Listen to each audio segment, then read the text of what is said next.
so grateful. Thank you. Thank you for this opportunity to feel and heal and close this wound. I'm open to what's left to be done, to move, to clear, to release. This is the gift of embodiment, of being within one's body and your soma, hence the soma method. The soma, the living body, really where all the answers, all the tools, all the medicine is. And that's the biggest deception, is that the medicine, the power, the authority is outside of us, that God is outside of us. What a ridiculous notion. God is within us, we are God. It is a consciousness, a wisdom, a knowing, a light of pure source, pure love. It's what we're all created from. It's what we are. We don't have to earn it. That's the deal, you forget, and the journey is to remember. Oh, what a journey. What a trip, literally. The journey to remember, of remembering, remember, to come back to wholeness, to complete, to realize you were never broken, only fragmented.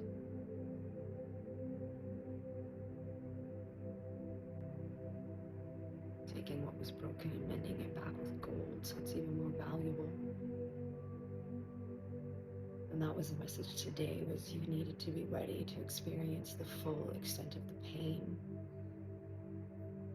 so that you can experience the full extent of the pleasure that you've been calling in, all of the desires, all of the everything that you've been calling in, but you've just been so afraid to feel the full extent of the pain that you're inadvertently blocking the full expression of the joy and the love that's trying to come through. And that's what we do as a society. We turn the volume button down because we're so afraid to feel. I don't want to feel that. I know you don't want to feel that.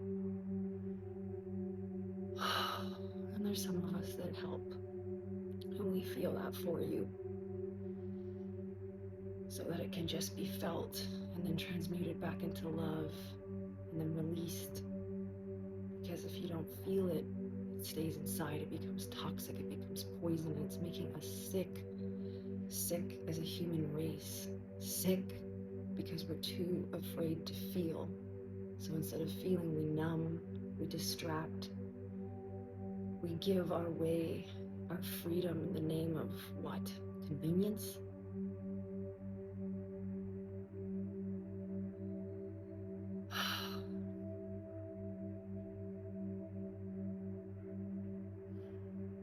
The solution is within you. It's getting back into your body, back into your soma, back into your breath. This is where your answers are. This is where your gifts are. This is where your compass, your intuition, your inner knowing. This is where it lives. You need to come back into your body, but we're so disembodied, and as a society, we are so fucking sick.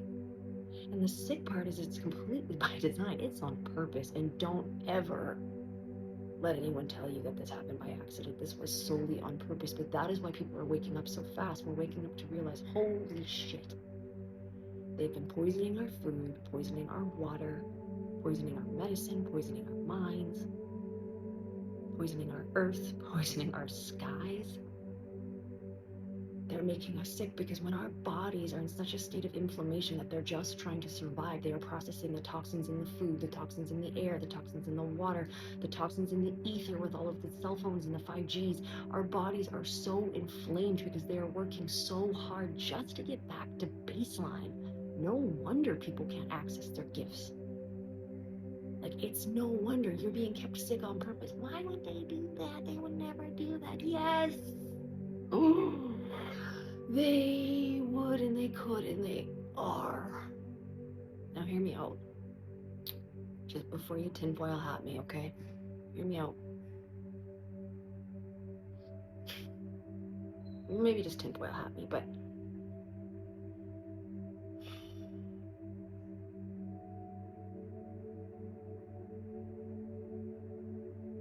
I do not believe that everybody in government, in medicine, in all of that is consciously malicious, is consciously going into this work because they want to screw people out of money or make them sick. No.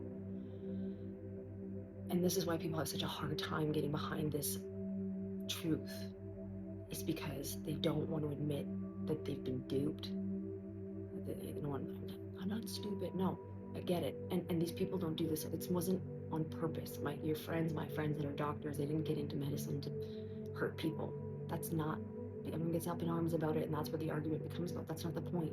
But can we go a layer behind that, and a layer behind that, a layer behind that? Who is behind this? Who is giving access to this information? Who's writing the curriculum? Who's telling you what is important to learn and what's not important to learn? If you think about it, just a few hundred years ago, we lived off the land. The medicine people were the women, the wisdom keepers, the witches. It's because they knew the earth. We were so connected to the earth. We knew what food, what herbs, how to put these medicines together to help the human body heal, because we have the ability to heal everything. God would not have created us, humans in human form, God, light beings, all of the things that help create us, would not have created us and put us on a place that we could not thrive in. We used to thrive in community, like real community, real villages, with villagers that showed up when it was inconvenient. But now we're so separate, we're so connected, yet we're so disconnected, and people are lonelier and sicker and more fucked up than ever before. But the irony and the ridiculousness and kind of the root sadness of it all is that we can fix it. We literally have the solution to fix it. We are the medicine. We, us, I always say, you are the medicine, you are the medicine. I am the medicine within my own self. As I raise my consciousness and I start to pay attention to what really feels good, I eat good food. I drink the best water that I can. Yeah, I spent $6,000 on a water ionizer and it changed my fucking life. Best money I ever spent. I buy organic. I live a relatively inconvenient lifestyle so that I can keep my vessel, my soma, as clear as possible. Because when it's clear, I'm connected. I can pick up on everything. I can pick up on what the earth is telling me, what the air is telling me, what the ancestors are telling me. And for some of you, you're like, okay, and that's okay. It's okay. I'm so sick and tired of trying to explain myself, because there are people out there that are like, I fucking hear you. Thank you. And that's who I'm talking to. Everybody else, with so much love, fuck off. You're not ready yet, and that's okay, and that's gonna piss you off even more, and you're gonna try to throw all the factcheckers.com at me, and that's okay. Oh, I just send everyone so much love that is not ready to receive this, but it's not my fucking problem. I have been given this mission, this gift, this channel to share, and I have been very sternly warned that I am not to soften it for the normies or the muggles or the people that don't understand, or like, what is she talking about? That's okay. The right people are going to find these messages, and I'm trusting that when I'm being given the urge to record them, it's for a reason. Even when I look batshit crazy, even when, my hair is doing this and I'm wearing my pajamas, sitting in front of my altar, I am well aware of what this looks like to the outside world. Fucking trust me. And the hilarious part of it all is I used to be one of them, the normies, the people that would look at me and be like, what the fuck? But that's the entire irony of it all, my friends, and that is why I was laughing so hard and also crying so hard, because the message really was like, you had to go through all of that pain so that you could come on the other side and feel all of that joy, and then teach people how to use their bodies as a vessel of consciousness, as a vessel of healing, so that they can feel held and safe enough to feel all the gross feelings that nobody wants to feel, but you gotta feel it to heal it, as they say, which is so fucking condescending. Like, you feel it. It's gross. But like, the collective is so emotionally constipated because we don't want to feel gross, and we're just dopamine addicted to instant gratification and screens and drugs and sex and porn and all of the things that dopamine, that we're literally, the zombie apocalypse is here. It's the emotional stagnation, the emotional constipation that we're all feeling because we're just chasing whatever's next, the next, right? But that's the irony. There is no next. There's only now. Surprise! Spoiler alert! There's no such thing as the past or the future. There's only the present. That's why they call it a gift. Ta-da! The more you know. I know this is ridiculous, but it's fucking true. And my husband always said, like, I don't even remember when it happened, probably in a mushroom journey, but like, the simplicity is the complexity, and that's why it's so fucking hilarious. Because when you finally wake up to this Truman Show situation and you're like,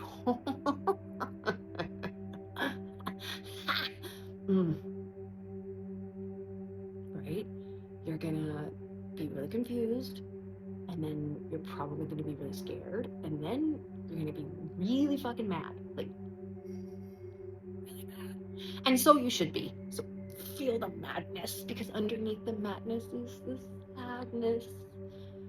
That's the tough part. Nobody wants to get through the mad to get into the sad, and sad is typically where you're gonna find this sad, scared little version of you somewhere in your life, from newborn to probably 12. You're gonna find yourself face to face with that little human, and you get to go there now with your big girl or boy self and all of your information and all of your energy, and you get to be there and pick up where you got left off, essentially, because it wasn't your fault. It was never your fault. But you do need to feel it if you want to heal it. So here you get to come as your big self, pick up that little self, feel it together, and bring them back home. That's the work. That's the medicine. That's how we heal. It's just through your own work. And the answer is in your own body. We need to stop outsourcing our power. It's right here. As soon as you can get quiet and still, the answers will come. And I know it's hard to be still and to be quiet. I know you probably are crawling in yours. I can't. I've got too much to do. Do you see the problem? Literally, you are cock blocking your own paradise because you're so busy and you're so important, and everyone's relying on me, and the world will explode if I don't answer that email. The world will continue to keep worlding, and life will keep lifing if you drop dead tomorrow. So how do you want to live the rest of your life like this? Worried about that client, that email, that I'm not saying that's not part of your reality, but it's bigger than that. It's bigger than you. It's bigger than that. It's bigger than this.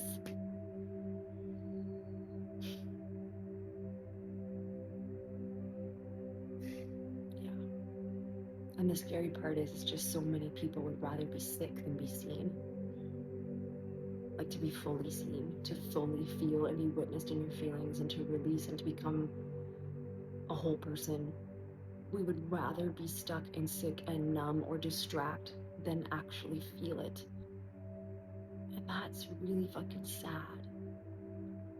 And this is why I'm really good at what I do, because I was right there with you.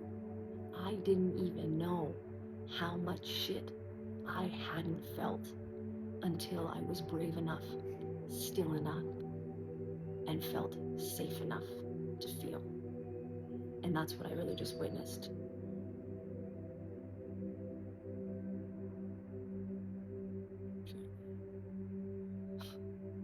It's landing. Yeah, I get it. That's really what I got to do, right? Was to feel safe enough today to go into a wound that's been coming forward for me for quite some time, the last few weeks, layer by layer by layer by layer, but I just couldn't access the pain, the grief, until now. And I got to be there with it, hold it, love it, witness it, help it, move it, clear it, release it. And now I can just breathe better.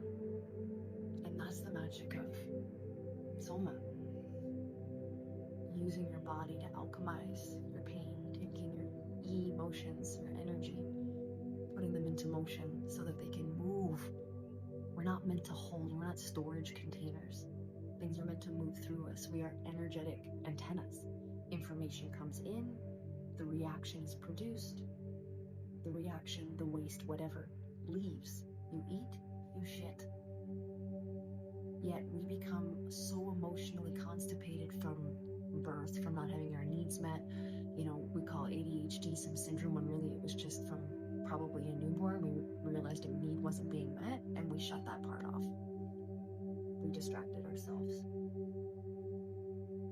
Yeah, if you were born in the last ever, you have fucking ADHD. Congratulations.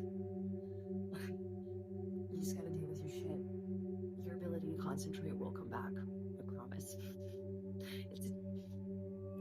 But again, we are so addicted to our diagnoses, to our problems, to our reasons why I can't do X, Y, and Z. And I have been there, done that, not doing that shit anymore. And if when you get sick and tired, when you get sick and tired enough of your own bullshit, yeah, you'll change. You're just not there yet. Or maybe you are. Congratulations. But there will come a point where you realize that you are continuing the same shit, expecting a different result, and that, motherfuckers, is insanity, right? So, as I said to a family member of mine, do you ever wonder why everyone around you is always the asshole? If everyone you've ever met, everyone in your family, everyone you've ever dated, they're all the asshole.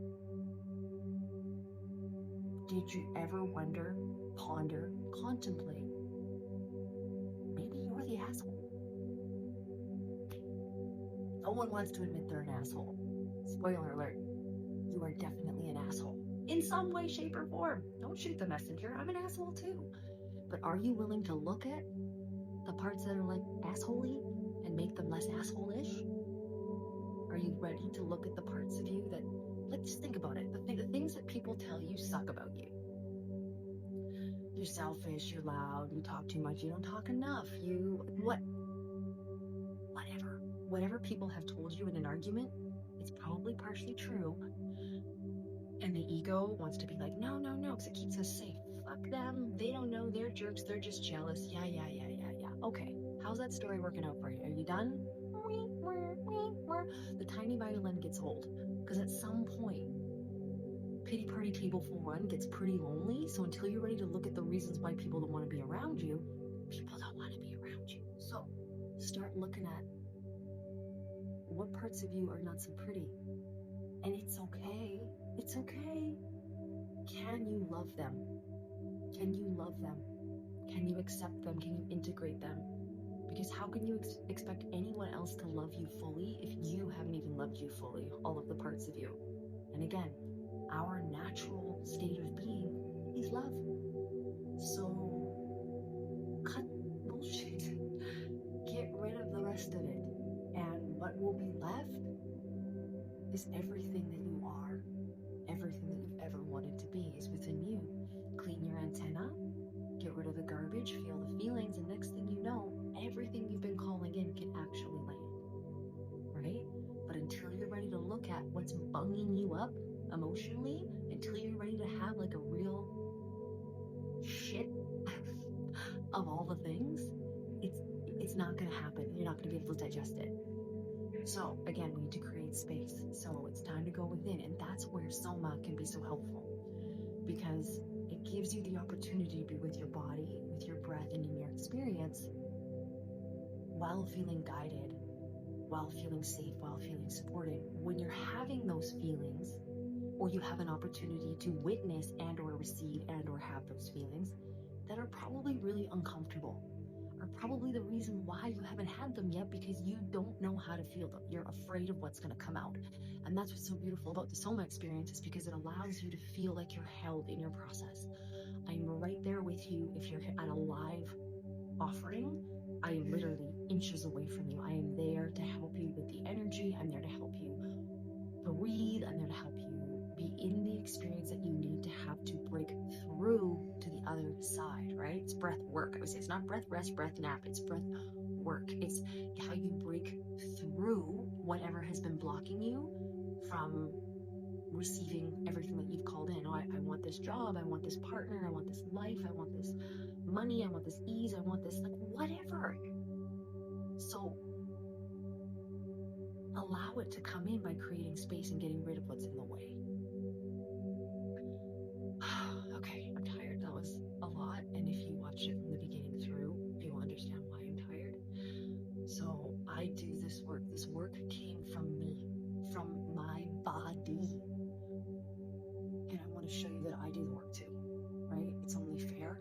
Like, so there you go. There's me doing the work and moving a huge piece of father wounding. Huge, huge. And I'm so grateful to this version of me who was brave enough to turn on her camera and just be like, I don't know what's going to happen, but I just trust I was told to turn on the camera. And I'm telling you, while I'm there, sometimes I'm aware that it's there, sometimes I'm not. There's times where I'm like, oh my God, people are going to think I'm making this up. I must look crazy. And I go through all of the things. And then I just surrender and allow my body, show me where the density is, show me where the knot is in the muscle. Like, it can feel like an energetic noose that's just wrapped around my joints, my back, my whatever. And as soon as I can trace all of that energy back with my breath, which I teach you how to do, you can get to the root cause. You can get to the core memory, the experience, the trauma, the fracture, the dismemberment, where you can come back and remember and feel and heal and release so that you now have space to receive. So I'm trusting that I turn my camera on for a reason, and I'm trusting that whoever sees this is meant to see it, and all of it's whatever this is. But I'm going to share it because that was the message. It